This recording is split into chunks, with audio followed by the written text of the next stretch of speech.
Compact hatchbacks are loved by many, not just in the Kenyan market but worldwide. They are vehicles that are ideal for single people and even small families. They strike that balance between efficiency, practicality, and at times even performance. The most common hatchbacks that are a common sight on Kenyan roads are the Excella, which is among the Mazdas that carry the mantra Kenya School Uniform. There's also the Toyota Auris and Subaru Impreza. We also have the German competitors like the Golf, but they have not dominated the market like the Japanese counterparts. We have reviewed and talked about these hatchbacks severally, but there's a new generation of the Subaru Impreza that has not featured on the channel. I mean new in the Kenyan market. That is the fifth generation, which was in production from 2017 till 2023. The hatchback version goes by the code GT, while the saloon goes by the code GK. Today we want to put this car against the 2018 Toyota Auris, which is, by the way, the last model year of the second generation Auris. That second generation was in production from 2012 till 2018. You're going to find out if the newness of the Impreza is enough to sway your decision in favor of the dominant Auris. Now, I understand that the Excella is the king of the segment, but being that several of you guys had requested for a comparison against the Auris, I decided to put the Impreza against the Auris as you had requested. Though we will also put this Impreza against the king of the segment, the Excella. As always, if you find this content helpful, please do consider subscribing to the channel for more informative content on cars and bikes. Welcome to iCave Auto Reviews.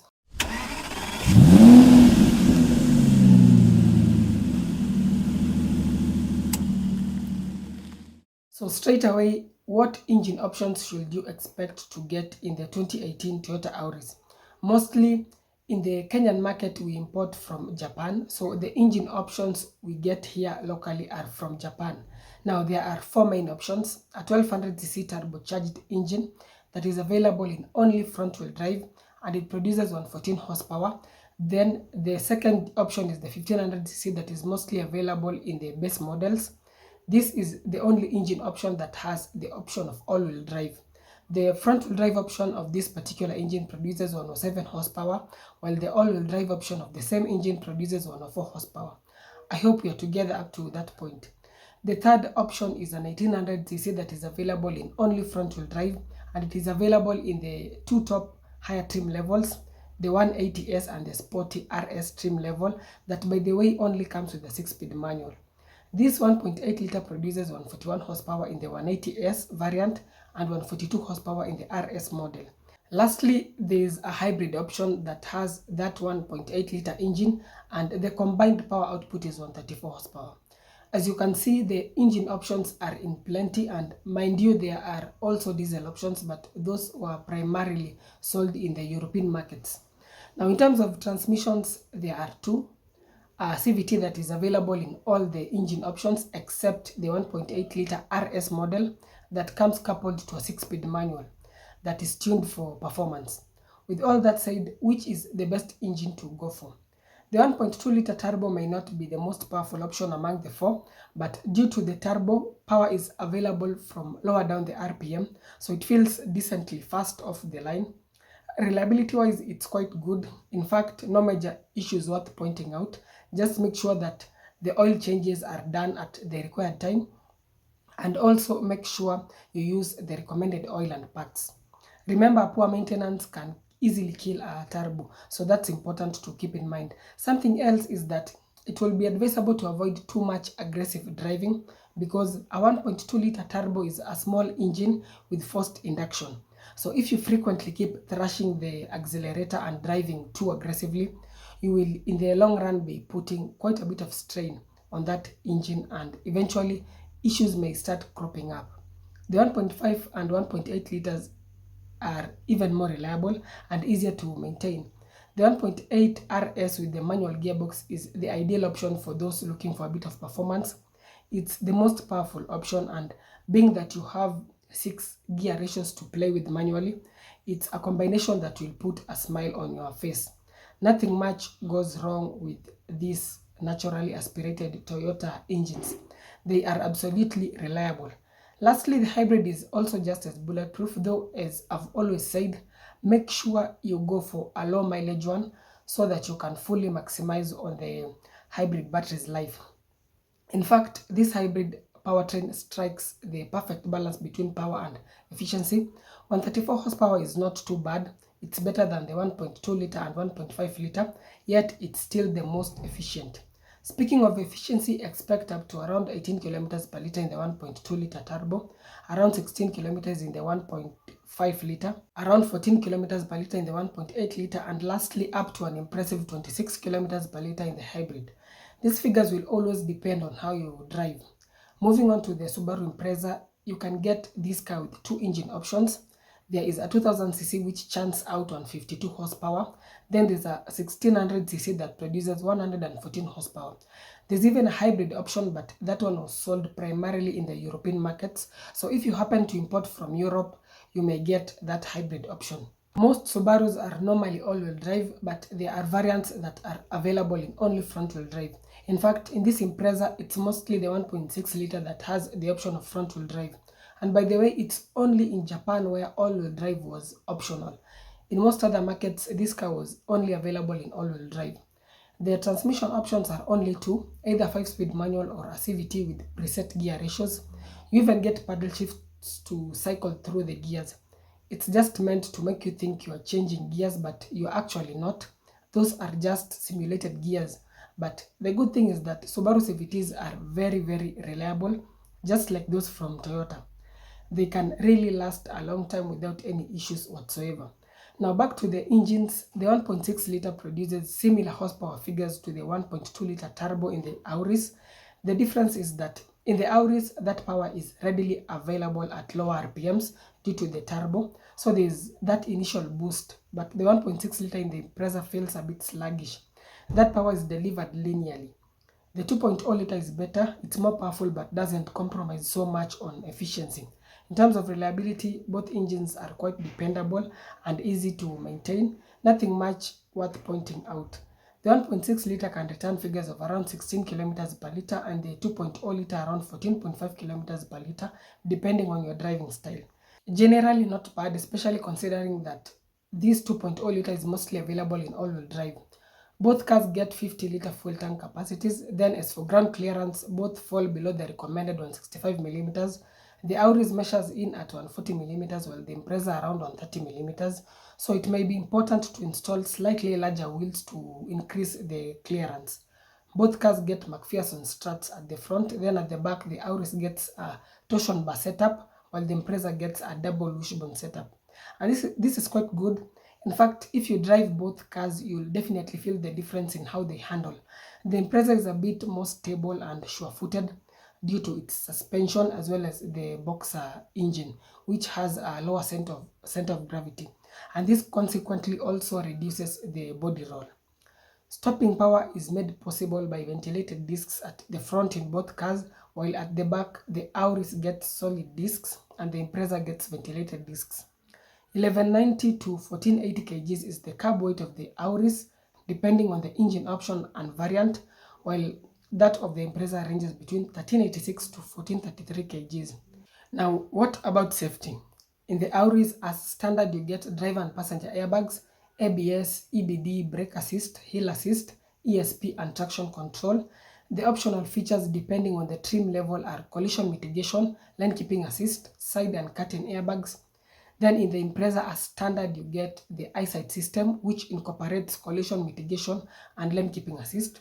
Then the other standard features are ABS, EBD, driver and passenger airbags, side curtain airbags, driver knee airbag, traction control, and hill assist. The optional features are blind spot detection, high beam assist, and pedestrian airbag, which is just excellent. This airbag will deploy just above the bonnet to protect a pedestrian in the event you unfortunately knock someone. I must say that this Impreza scores very highly in terms of safety. It beats the Auris hands down. As for the extra features, depending on the trim level, the Auris can come equipped with a panoramic glass roof, cruise control, sportier alloy wheels, fog lights, dual zone AC, navigation, body kit, and heated seats.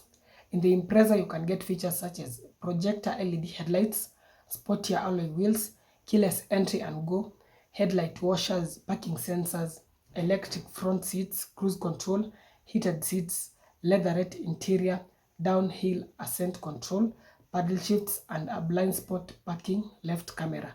So quite impressive. The Impreza can come very well kitted, especially the higher trim levels.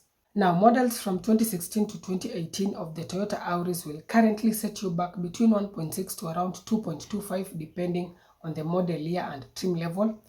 The more recent 2018 models are more expensive, topping out at around 2.25 million. On the other hand, 2018 models of the Impreza are going for roughly between 1.8 to around 2.15 million, again depending on the trim level. We have already seen that the Impreza is ahead in terms of safety, handling, features, and even the price. It's a bit more affordable, while the Auris is only ahead in terms of efficiency. Let's proceed and have a look at the exterior and interior designs, as well as space packaging. Begin with the exterior design. Which one do you think looks better? Do let me know your thoughts in the comment section. I think the Impreza looks more aggressive and sporty, while the Toyota Auris looks elegant, almost a bit of a mature look. Generally, they are both decent enough. I will add that the Auris RS variant looks quite sporty and youthful. Onto their interiors, it's easy to see that the Impreza's design is better compared to that of the Auris. The two screens make it look quite modern. It feels very well put together and solid. It's also spacious and airy. Even in terms of visibility, it's quite good. The dashboard is wrapped in a material that resembles leather. I don't think it's real leather. It seems more like leatherette, but it does the job. Really makes the interior feel a bit premium. Keep in mind that this car comes with an electronic parking brake, which frees up space on the center console. These electronic parking brakes are not very reliable, but anyway, we have to keep moving with technological advancements. At the back, there is enough room for 3 passengers. The leg and headroom are good enough. The boot is also decently spacious for a small family. Onto the Auris, the design is basic but well laid out. All the controls are logically placed. It's such a straightforward design. Space-wise, the Impreza feels very slightly more airy compared to this Auris, but still, the Auris is quite okay.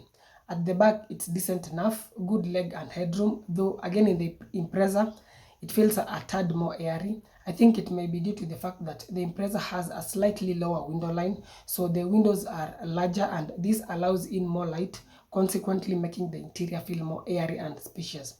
Quickly on to their pros and cons. The Auris is very reliable, affordable to maintain, it's spacious, efficient, has excellent resale value, and lastly, the RS has some good performance credentials. Onto the cons, which are just two minor ones: low ground clearance and the fact that it's a bit overrated, just like many other Toyotas. The Impreza, on the other hand, is also very reliable, very safe, it's spacious, it's very stable, has good resale value, it's easy to maintain, and lastly, it offers good value for money. I'll explain that shortly. Onto its cons, it has low ground clearance and is not as efficient as some variants of the Auris. Now, which car should you go for between these two? Which one offers better value? We have clearly seen that the Impreza is safer, more stable, can come with very impressive features, and most importantly, it costs slightly less compared to the Auris. A top spec 2018 Auris is going for around 2.25 million, while a top spec 2018 Impreza is going for around 2.15 million.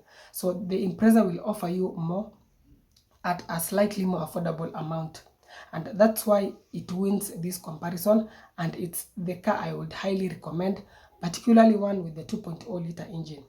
On the other hand, the Auris is still a very good car. If you really like it, go for it, and the engine option I would recommend is either the 1.5 or the 1.8-liter, or even the hybrid if you prefer hybrids, but make sure you go for one with very low mileage. So, is the newness of the Impreza enough to sway your decision from the Auris? I think it is. Do let me know your thoughts in the comment section. I hope this has been helpful. Thanks a lot for watching. As always, please do consider subscribing to the channel for more informative content on cars as well as bikes. And feel free to reach out to me via WhatsApp or email if you have any inquiries. That's it for today's episode. Stay safe ride and drive safe, and see you in the next one.